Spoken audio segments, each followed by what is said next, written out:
All right, let's dive right into this explainer. Do you want to master English's absolute longest, most intimidating tense in under 2 minutes? Yeah, I'm talking about the future perfect continuous tense. Let's put 120 seconds on the clock and completely crush this. Ready? Let's go.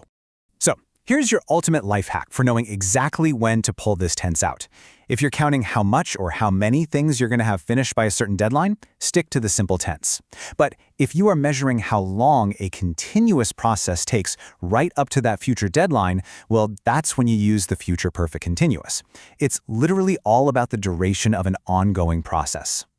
Now, the crucial point here is this super simple mathematical formula. I know it looks long, but it's actually highly regular because that huge middle piece, will have been, never, ever shifts. I mean, it absolutely never changes, whether your subject is singular or plural. You just slap your subject on the front and your verb with an ing at the very end. Boom, they will have been playing. Easy, right?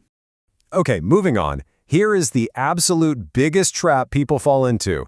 Using a double will by stuffing one inside the time anchor itself. You absolutely cannot have a trigger phrase like by the time immediately followed by another will. It just doesn't work that way.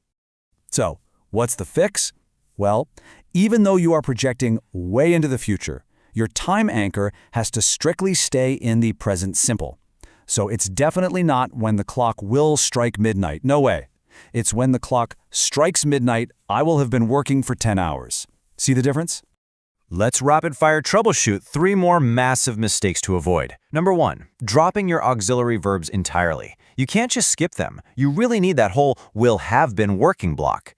Number 2, the dreaded will has error. Look, the word will forces the base form have for everyone. No exceptions whatsoever. And third, forgetting your duration altogether. Without an actual time frame, the whole tense just totally collapses. Also, keep in mind the stative verb block. You can never, ever use this continuous tense for static states of being, ownership, or emotions. You know, words like knowing or wanting. You can't say, I will have been knowing my mentor. That sounds super weird, right? Instead, you got to fall back to the simple tense and say, I will have known my mentor. And just like that, now that you've bypassed all those common errors and locked down the core hacks, you've officially mastered the most advanced, duration-focused tense in the English language. Awesome job! So, I'll leave you with this one final thought. What major professional milestone will you have been building toward by 2030?